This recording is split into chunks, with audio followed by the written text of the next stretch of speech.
안녕하십니까. 서울인치과 원장 엄인웅입니다. 오늘은 2019년 영국에서 출간된 An Update of Dental Implantology and Biomaterial 이라는 단행본의 제3장에 소개된 자가치아를 이용한 상악구치부 소켓 프리저베이션 수식을 소개하겠습니다.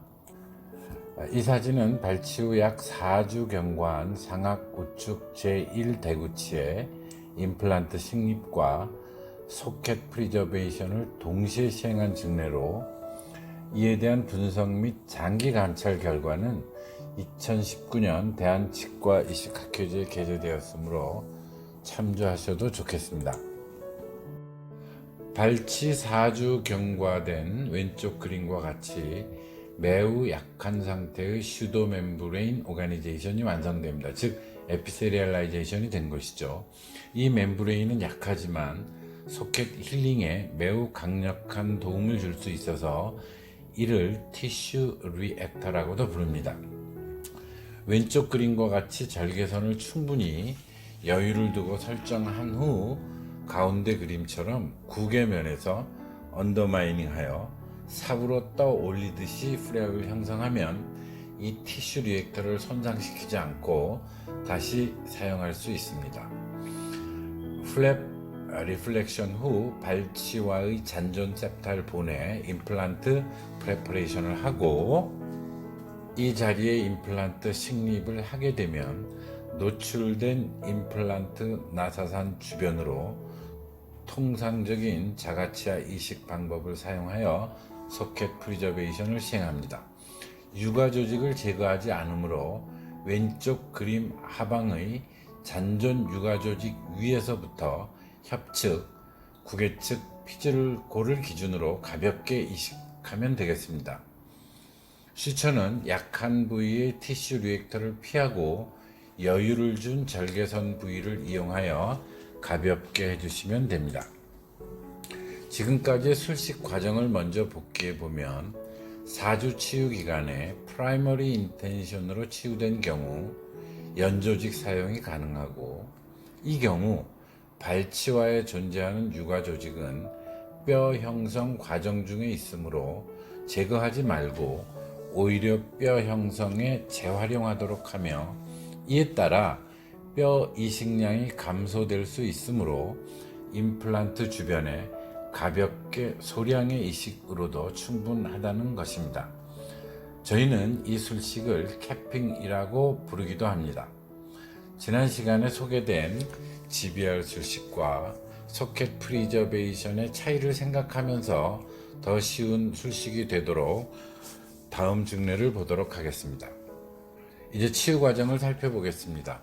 왼쪽은 수술 직후 사진으로 얇아진 협측 피질골과 파괴된 구개측 피질골에 노란 선이 이식된 자가치아 이식제입니다.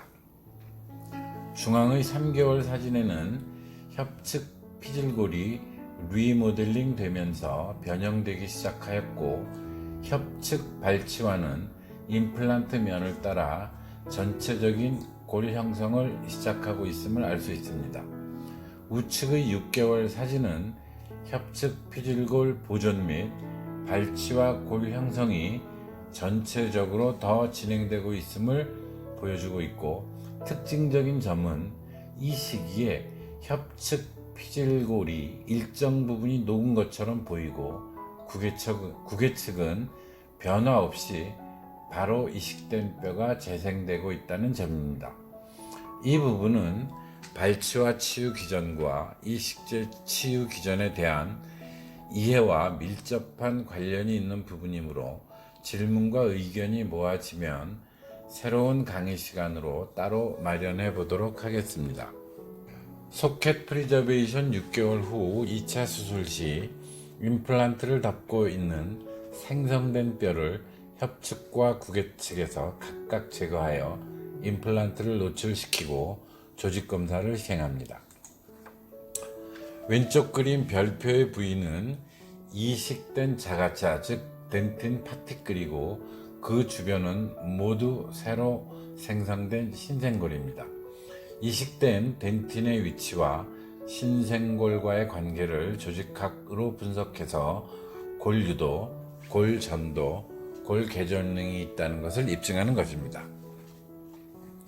이제 수술 6개월 후부터 보철 후의 경과를 보겠습니다.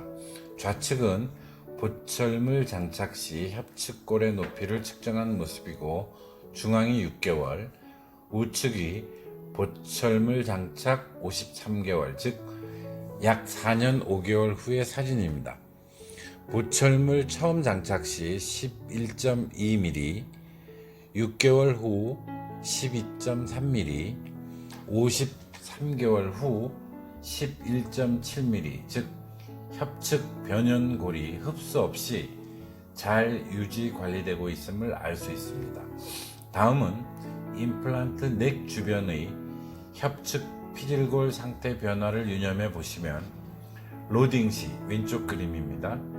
얇았던 피질골이 가운데 6개월에 점차 형성되다가 우측 53개월에 두터운 피질골로 변했습니다.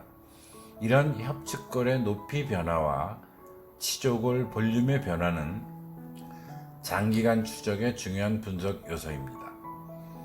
우리 자가치아의 장기간 추적 결과는 2015년 이후 2020년까지 약 15편의 국제 SCI 학술지에 출간되어 있으므로 저희가 지속적으로 소개하도록 하겠습니다.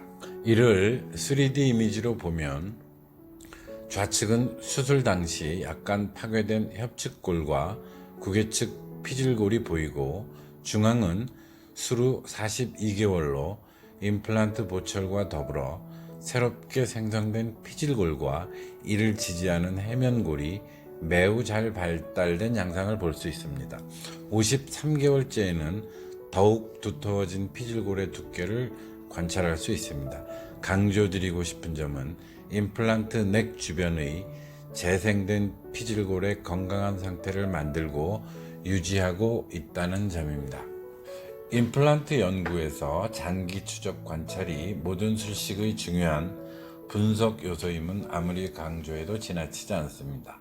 따라서 임플란트의 예후를 결정짓는 건강한 치조골에서 과연 건강한 뼈의 임상적 정의가 어떤 것인지 생각해 볼 필요가 있으리라고 생각합니다. 감사합니다. 서울인치과 엄인웅이었습니다.